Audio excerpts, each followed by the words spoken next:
Hello, you wonderful people, and welcome to another episode of Crime Centric. This being a show where we talk about crime dramas that I watch. For today's episode, I'm going to talk about the latest episode of Lincoln Rhyme. A lot of really interesting things went down in this episode, so let's break it down. Well, this case, obviously it starts off kind of picking up where, like, hey, we've, looking more into Barry, the potential maybe first victim of the bone collector where he made mistakes. They end up actually kind of finding it because basically the killer sent a message to the family about, basically the message was kind of written in Latin and it actually led to where the body was. And so they actually go there, but by the time they actually get there, the body's actually already been dug up. And it's like, well, that means the bone collector already got ahead of them. But while that's kind of, the bone collector kind of gets put on the back burner because they have a more pressing case, because there's this family called the Vaughn family. Well, basically one of their buildings, well, at least a floor of their building exploded, killing like 4 people on it. And it turns out it's because this bomber wants them to confess to, like, basically there's a building that there was like a fire a couple years ago that killed like a whole bunch of people in the building, like 40 people. And the Vaughns are, the bomber saying that they are responsible for it. And so the killer wants them to confess their crime on publicly and stuff like that. But when the time comes for it, the family won't do it. I guess it's like they've had to fight for years their innocence about it. So it's like, we're not going to go through the trouble of, that should have been a key sign right there, because it's like, you're literally not going to do this, even if it's for the sake of literally saving other people's lives. It's like, you're kind of like, oh, there's 4 people. You're talking about all these buildings that you have that do so much good and all the people that could be caught up in it. And you're just kind of pausing because you're just like, oh, you're so devastated by the thought of something could happen. But it's like, when the time comes, it's like the simplest thing would be, sadly, for you to give in to what the person demands. Like, there was no rebuttal of like, yeah, but even if we give them what they want, who's to say they won't still do it regardless. There wasn't even that bit of a rebuttal. It was just like, no, we're not going to do it. I believe in your capabilities of solving this. So it turns into a situation of obviously trying to, figure this situation out, because they literally have, a ticking clock. It was also interesting, too, because Amelia is able to talk to the son, Simon, and she even made a promise. That's the complicated thing that comes up in from time to time in crime dramas and stuff like that, or police procedurals. It's when cops make a promise. The whole thing, because that comes up from time to time. It's like, whoa, you made a promise to somebody? Never make a promise, because you're just going to disappoint them when certain things don't work out. You're going to break them even more. So it's the type of thing of like, you're going to try and do your best, but never make a promise, because you never know if you're going to be able to keep it or not. Because even the nanny was kind of like, oh, can you keep that promise? And she was like, kids need to be reassured, is what Amelia said. But she was like, but the nanny was like, well, what about the rest of us? And I was like, I just thought that was kind of an interesting thing, like very foreshadowing, I guess, to a certain extent. But we'll get to that soon enough. But because of the evidence they gathered at the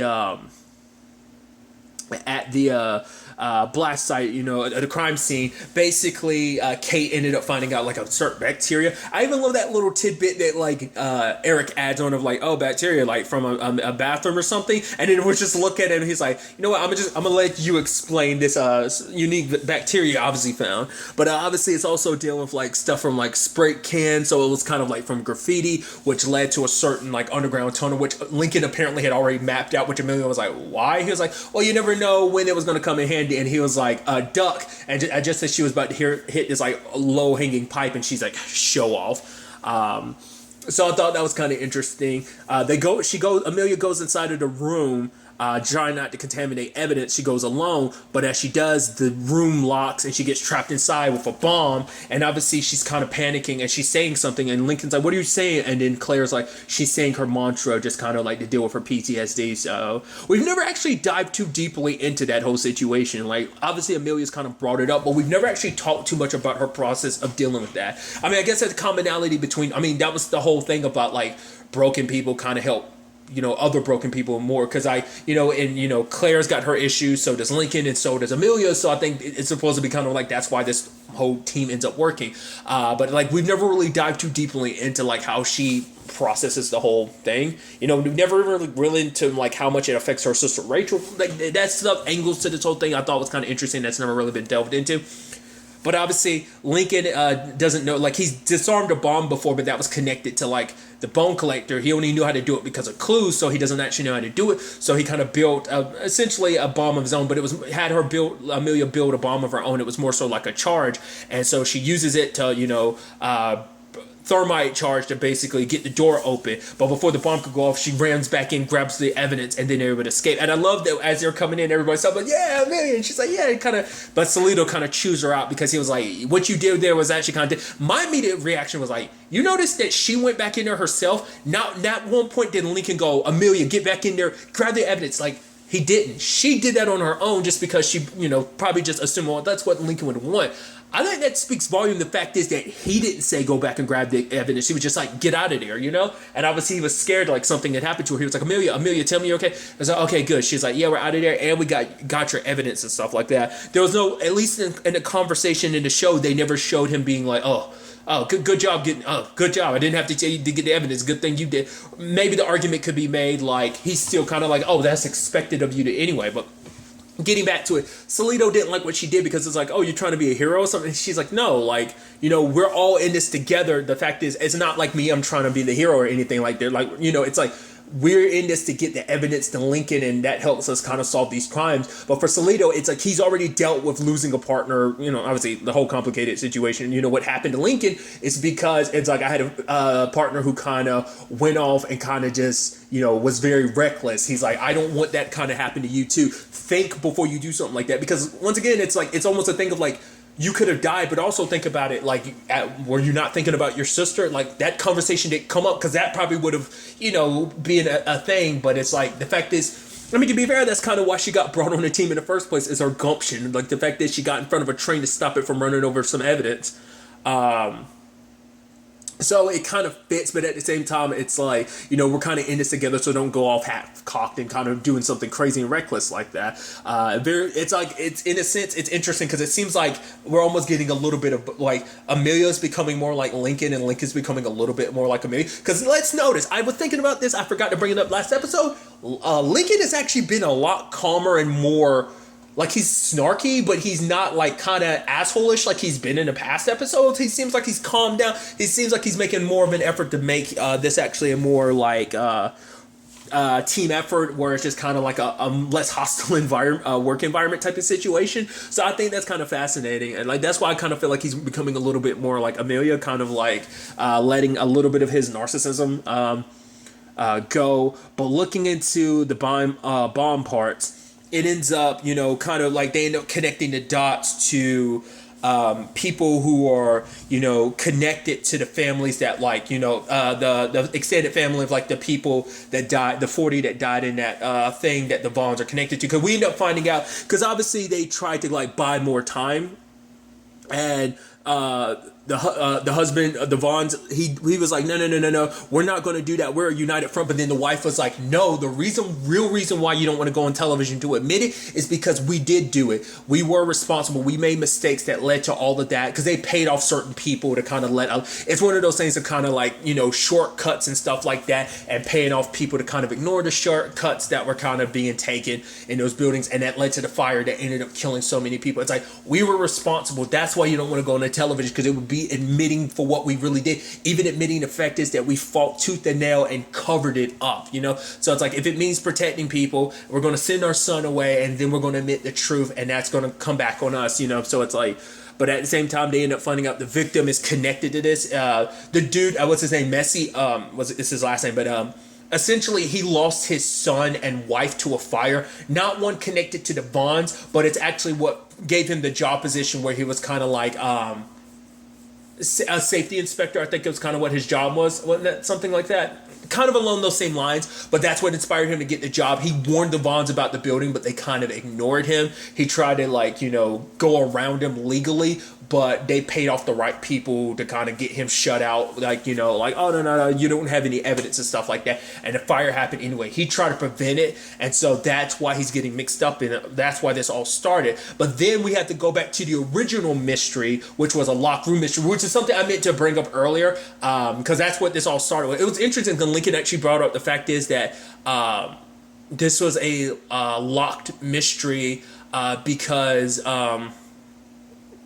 interestingly enough, apparently, like, the first, like, story of a locked murder mystery actually predate Sherlock Holmes, which I thought was kind of interesting. I'm sure there's, because I know there's like very old school detective stories, but obviously like I'm sure you can really like go back through time. But like the oldest one I'm familiar with, just because it's been remade so many times, is Sherlock Holmes. But nevertheless, I just thought that was kind of interesting.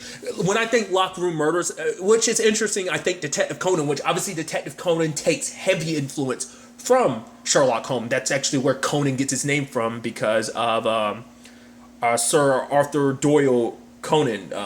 I'm sure, but I know that name was probably out of like order, but obviously that's where Conan gets his name. But it's just like, it just makes me think of that because, you know, and it comes up from time to time that there are like locker room murders, at least from what I've seen of the show, which was like the last time, which has been a couple years, I'd say like I was like at early 700s episode wise. Regardless, tangent and all that, it just made me immediately think of that. But we kind of circle back to that because it's like, once again, it's like, how did this guy get inside? And then before it got revealed, I was like, well, you get the bomb inside because you don't have to sneak it inside if someone can just casually bring it in. And I was like, it's the nanny. I don't know what it is. I just had this inkling about the nanny. I just had this feeling like, for whatever reason, like she's been getting close to the family just to take them out type of situation.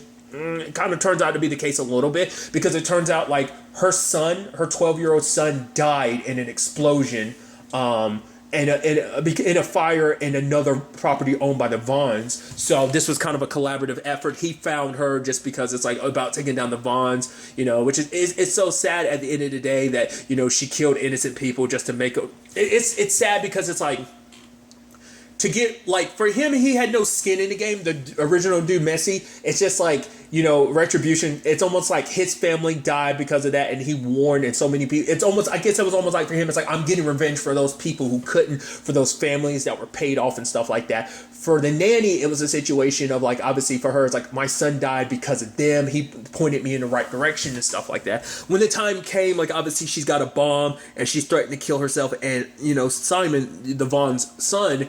And obviously everyone was kind of like, oh, we'll back away. But Amelia's like, I'm going to stay here with Salito's like, didn't we have this conversation before? She was like, I can talk to her. And Salito's like, Lincoln, can you talk? And he's like, are you sure about this, Amelia? Because she doesn't like you. She's like, I can do this, you know? Because for her, you know, she made a promise and she's trying to keep it. So she ends up talking to her. And obviously it's a thing of like, you can understand the pain you've been through, but at the same time, it's like, it is messed up that you're killing innocent people. Just, I get it. It's like you do evil to capture evil, but, you know, two wrongs don't make a right type of situation. And I get you lost your son, but like to take someone else's son away. But for her, it's like they need to pay because this is the only way they're going to listen if they go through the same pain. But it's like, it won't bring your son back, but it's just kind of like, it's that momentary thing of like, you think revenge is going to fill you. It's like, no. Once you've enacted your revenge, you're still going to be just as empty. But, you know, but Amelia was able to kind of, you know, because another thing was like the nanny was making a point of like, oh, he's just going to grow up and be just like his parents. It's like, who are you to kind of make some decisions like that? And even he's like, I don't know what I did, but I'm apologizing. It's like, you got this kid so scared. I'm sorry, which is even more messed up because you're kind of the one supposed to be taking care of him. And then like the fact is you've been plotted. It's super messed up. You definitely end up traumatizing this kid. So that's actually sad. But Amelia was like, if your son was here, like, you know, would he be okay with what you're doing, kind of, especially because you're doing all this in his name. And so she ends up letting Simon go. So luckily it all kind of, you know, it worked out in the end, you know. I mean, there's kind of no winners in this situation. It's just, you know, a terrible tragic situation, you know. But Amelia joins Salito and Lincoln with their drinking celebration, which she's like, oh, so does this mean, oh, no lecture and stuff like that? He's like, well, job well done and everything. She's like, but does this mean that you're basically not mad at me? But Salito's like, Amelia, just take the win. And so it's like, oh, so which one do you want? We didn't want to assume what you wanted to drink, so which one, you know, your dealer's choice? And she's like, well, because of today, how about one of each? And, you know, Lincoln's like, so you mean like, so it's like Salito style. But they end up celebrating because it's like, oh, you know how what was it? Albert Einstein ended up figuring out, I forgot what it was, like figuring something out, and Salito cuts him off, getting like, he was staring out the window. Yeah, I've heard that like a million times. Literally, Lincoln already used that example earlier in the episode. It's like, yeah, and Salito's like, he loves comparing himself to Einstein. It's like, he's like, yeah, but obviously I have better hair. But obviously it's like, yeah, the bone collector might have gotten to the body ahead of time, but the fact of the matter is, it kind of sets the fact is that there have to be others that the bone collector isn't immediately thinking of. So it's like, we can find other mistakes, because this already proves that he recognized that he made mistakes, hence why he got scared and collected the body, dug out that body. So it means like we are closing in that the bone collector is running scared, because he's worried that there have been mistakes made that could lead back to him. There was another kind of interesting aspect to this episode, was the whole Claire situation, because she's like, yeah, it's time for your PT, and he was like, it's like, I'm trying to solve this whole thing, but she's like, you running at this way that you are, like, working on the case, like, you're gonna run yourself out. He's like, I'm fine, and she's like, you're only fine because I make sure that you're fine. It's kind of like the balance that they kind of basically have. So it's kind of like, she's like, oh, what are you, like a profiler like Amelia? And she's like, please, I know you better than anyone else. And he was like, you're right. So like, how are you doing? And she's looking at him, he's like, yes, I'm actually genuinely asking, how are you doing with your whole therapy as well. And she's like, basically, listening to tapes and stuff like that, but her agoraphobia is still kind of, striking. But for him, he's like, you'll get there. And so it's interesting because both of them kind of use each other to kind of help with their situation, because for Claire, helping Lincoln helps kind of distract from her condition, and for him helping her kind of distract from his situation as well. It kind of helps him focus on his work. So it's just kind of interesting. Sadly, Kate ended up coming up just in time with the evidence, and he was like, oh, in the nick of time, Saved by the Bell or something like that. And Claire was like, did Kate literally just say Eureka? So that was interesting. So that was the main overarching case. But another avenue in this episode is everything with the bone collector, the whole Danielle situation. Now that, I was like, okay. I was like, okay, so how is this all going to play out? And obviously she's trying to talk to him and stuff like that. Bringing up the fact is, like, realizing, like, wait, you're the bone collector and everything. And he brings up something interesting. He's like, the first time the bone collect, like the first killings kind of became unknown, you were with me. We were actually together at that time, and you said you were horrified by it, but at the same time, you're like, that they're not a monster. Some of us are just born different. And he was actually wondering, he's like, do you still feel that way now? I was like, that's interesting. And because the thing is, even the way her reaction to a lot of that stuff, because I think it's the complicated thing of, like, despite knowing what he is now, that's still the man that she loved. So if in that moment you're literally having, like, you're still in process of processing and all, and so I think that's what her demeanor. But what was interesting is, like, him trying to decide what he was going to do with her, and she was actually psychoanalyzing him. It's like, you actually want to be caught because you put those pictures. He's like, what are you talking about? It's just like luck that you ended up finding. She's like, no, you literally put them in a spot where I would end up finding them. So it's a thing of, you want it to be caught on some level. And he's like, what? No. Which is interesting because he ends up getting pissed at her later on because it's like, you should have never found those photos, which is interesting because it's like, my mind immediately, just based on crime dramas, stuff of this nature with serial killers I've watched before. Nothing realistic, mainly just like fictional stuff. It's interesting because it seems like trophies end up being their undoing.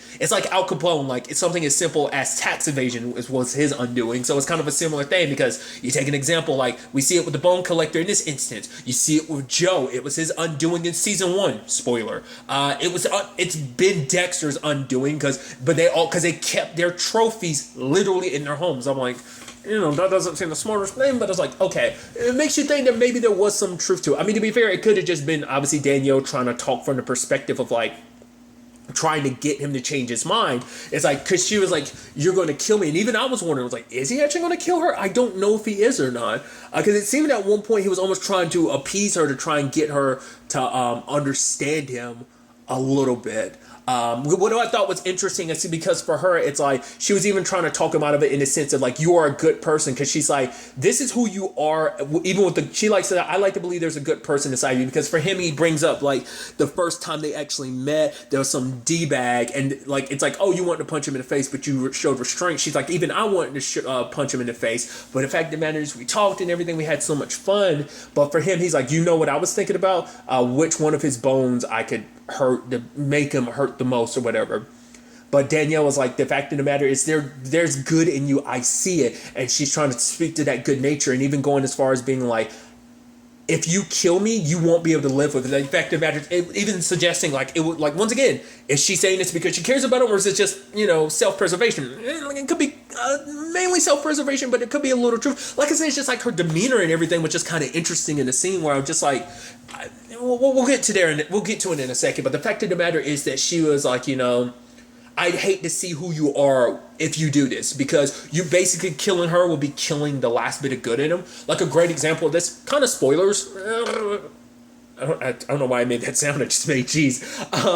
It kind of reminds me of Alex's situation in Marvel's Runaways, without going too much into spoilers if you haven't seen the final season.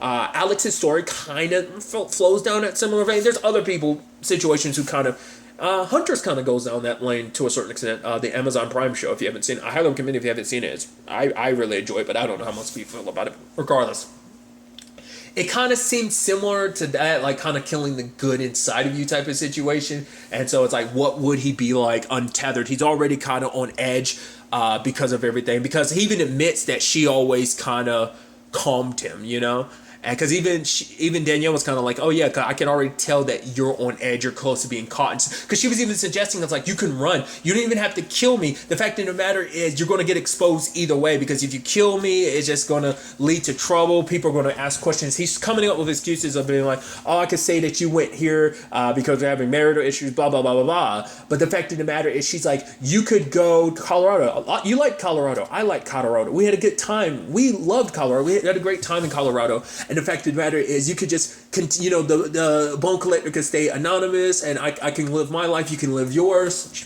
Obviously, trying to bargain for her life and everything. But at first he's got that towel kind of like, or cloth or whatever, he's wrapping around his head. I'm like, is he going to choke her? He puts it on her mouth. I'm like, I was like, that could be a good sign. Well, maybe not. I don't know. But even he was in a position where he couldn't decide what he was going to do with her. He walked out of the room and was like, did he do something? Because the entire time there's also a part of my brain that's like, did you actually already kill her and this is all inside your head? You're like reliving it if you went about it differently, or is it just kind of like you already did, and like maybe like the moment you're taking down the stairs you already killed her, and now this is just your subconscious actually kind of getting to you, which is ironic because she's talking about the fact that your conscious will kind of get to you.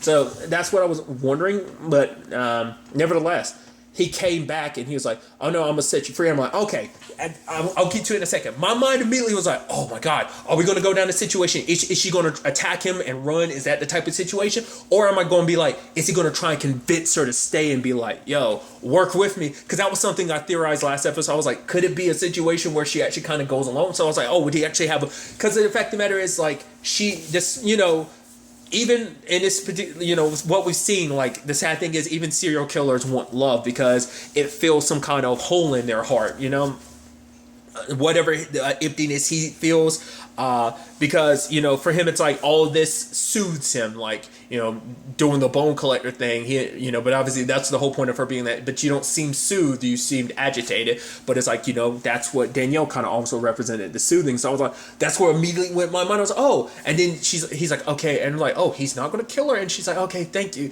And like I said, in that moment, she didn't, because maybe it's just because she didn't want to kind of catch, like, I'm not sure what was 100% in her mind. Like, was she going to wait for the perfect opportunity? Or did she think, like, maybe she can, like, lure him into a false security? Whatever the case may be. Then he immediately snaps her neck. Didn't see the cop. I was like, oh, I didn't expect him to do it. I was like, oh, that's brutal. Because I guess for him, it was just kind of a thing, like, maybe last second, like, maybe, like, it was a last second decision to do it. Because he was like, no, I can't punk out. I have to do it. And he just did it. Because maybe the whole thing was originally he was going to plan on making her one of his, what he does, like kind of like, but at the same time, I guess for him, he knew he couldn't bring himself to do that to her. I mean, granted, there's still a potential opportunity for him to do that, but I don't think he plans on turning her into a, piece of like what he does with everything else. Like obviously we've seen what he does with the bodies, like burning them and disposing of them like that. It's like, will he do that to Danielle? So like obviously he has no connection to any of his other victims, but in this particular case, it's like this is someone that you loved and cared about. Would you do that to her just to continue your thing? That's what I'm not sure about.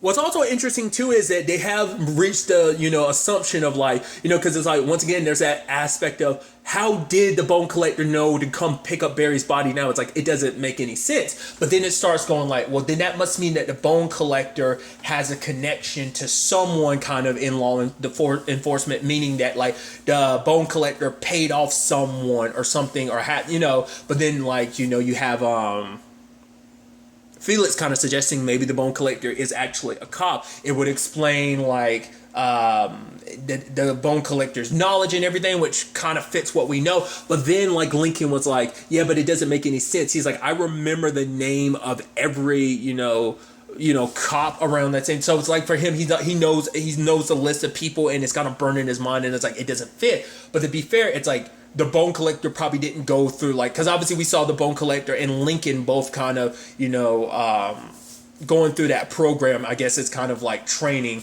to get to be detectives and stuff like that, or get on the force and stuff like that, whatever the technical terms of it all is. He probably didn't go through it all the way. Either he failed or got dropped out, or maybe it's because Lincoln got in the way. So Lincoln's kind of forgetting about it, because even Claire was like, yeah, you have pissed off quite a few people along the way, but for Lincoln, he checked off the list of all those people, so he doesn't think it's them. But obviously we're kind of, now that that's kind of in the frame of everything, that could tie into once again, especially making this move, it shows how the bone collector is running rapid and scared. But now the fact is that he killed the last bit of what is essentially the last bit of humanity he has. There's no telling, the game's gonna take a whole new shift potentially. I mean, maybe it'll work in their favor, because maybe he'll get sloppy. The fact of the matter is maybe he'll turn vicious and savage or something. I don't know, because of this whole situation. We'll ultimately kind of have to wait and see where it all ends up taking us going forward into the next episode.